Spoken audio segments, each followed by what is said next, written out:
You got knocked the fuck out! A little bit out of nowhere, the game Samson suddenly released. Or, if you want to get all complete about it, Samson, a Tindledon story. A game that looked fucking awesome in the trailers and would only cost 25 euros. Super awesome, but red flags all over the place. Too good to be true. And suddenly it was there. It felt almost like a shadow drop to me. And so I started playing it, purely to see if this was really cool or the new Mind's Eye. So let me tell you right here, right now. Oh yeah, that's the feeling right there. Tindleston, you glorious pile of shit. Here I am, the prodigal son. The St. Louis job was supposed to be my big break. Legendary getaway driver Samson McCrae. Yeah, right. In Samson you play as Samson McCrae, an ex-con who has been locked up after a failed job. As a result, he has a huge debt outstanding to big criminals in the underworld, a debt of $100,000. $100,000? He has to pay off this debt, given the fact that these criminals kidnapped Samson's sister, and so to get her freed, he must keep them satisfied with daily payments. Fortunately, Samson still has some criminal connections that allow him to do all kinds of jobs that earn him money so that he can pay off a minimum amount of $3,000 every day. And so the debt shrinks little by bit until paid off.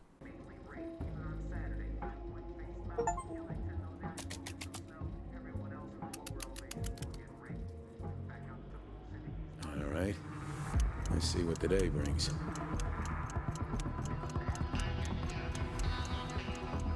There's also a side story in which Samson has to find out who is behind a shootout/attempted assassination in a bar targeting the crew Samson is involved with. Here you discover a conspiracy involved a drug called White Whisper and that powerful people are pulling the strings here and you have to stop that to get the streets clean again. The missions you do for this story give you some money, but not very much, and besides that, the story isn't very special either and all the plot twists are quite cliché and we have seen them dozens of times before.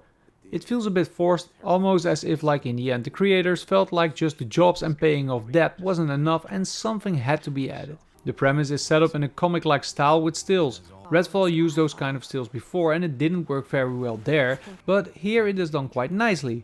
However, it is a style that doesn't reappear in the story afterwards. It is almost like they made this, then changed it and forgot to adjust the intro. The rest of the story is told through conversations in the world and there are no cutscenes or anything like that. Both storylines are simple and lack substance, but they are told in a fine manner. It is harsh and gritty, which fits the setting perfectly. The voice acting is also well done, and despite the fact that the setup is quite simple, it is enough to keep you playing and finish the game, which will take you about 10 to 12 hours in total. Whoopsie, what can I say?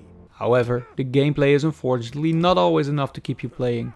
This is mainly due to the complete lack of variety and how janky everything is.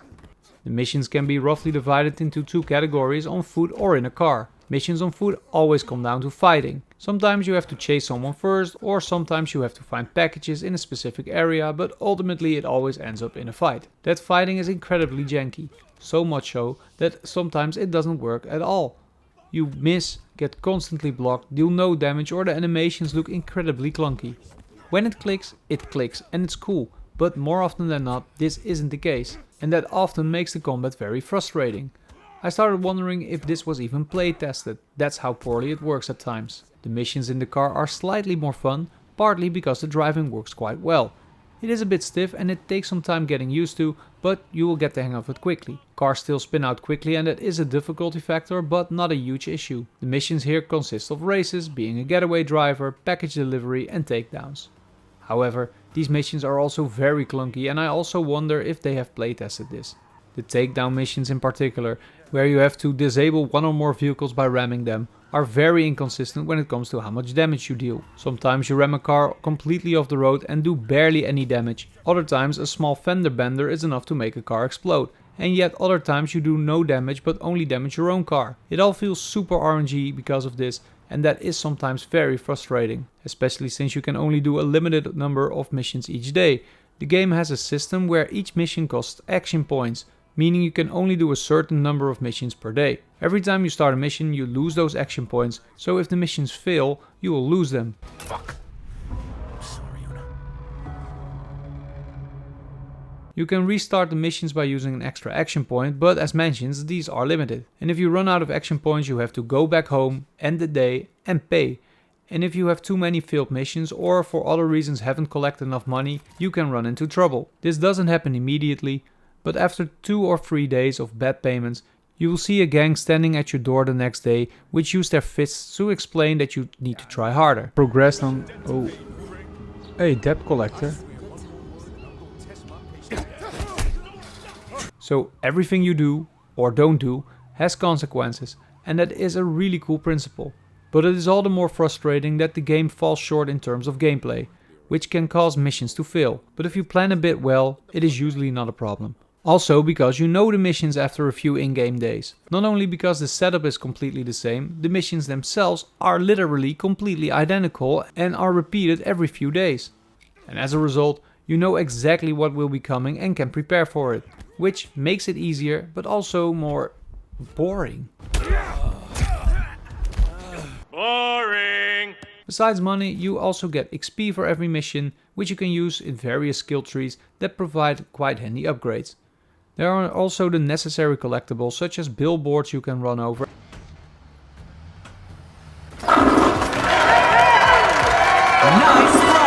And landmarks you have to spot, which also provide some extras. But none of this changes much about the setup and the repetition of the game, and to be honest, especially if you need more days to pay off your debt because of failures from the game, it becomes quite a drag around day 20. Another chance to get Una out of that mess and St. Louis. I can divide the presentation roughly in 2 parts, graphics and stability. Let me start with a positive, graphically.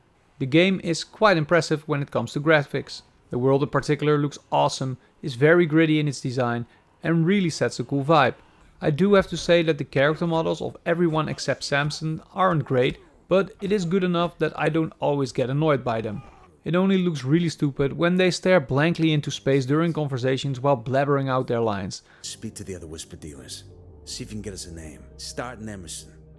Drugs around here always come pouring out of that shithole. Yes, your goddamn father's dead. You're the new Pathfinder. But then the negative part. Oh boy, here we go. The stability. Because this game shits his pants all the time with the weirdest things. Whether it's glitching when you get out of your car, other traffic just sliding aside so you can get through. Let's see that on instant replay. Or just random janky shit. There are plenty of examples. Oh my god, stop bro, I'm stuck! But this kind of jankiness isn't really necessarily bad. What bothers me is when things just become genuinely annoying. Like text and the HUD overlapping, which happens really often during races. Or not being able to finish a mission because enemies don't spawn, after which you still lose the action points.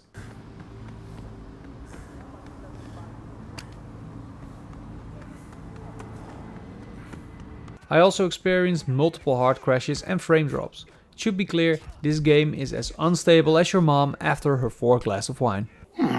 It's true, but he shouldn't say it. Samson is a beautiful but repetitive game that doesn't always work smoothly in terms of gameplay and is also very rough around the edges in its polish. But I'm still going to give this game a passing grade. Why, you might ask? Because of the game's approach. Hopefully, we will see more of these kind of games which keep you busy for well over 10 hours and cost only 25 euros.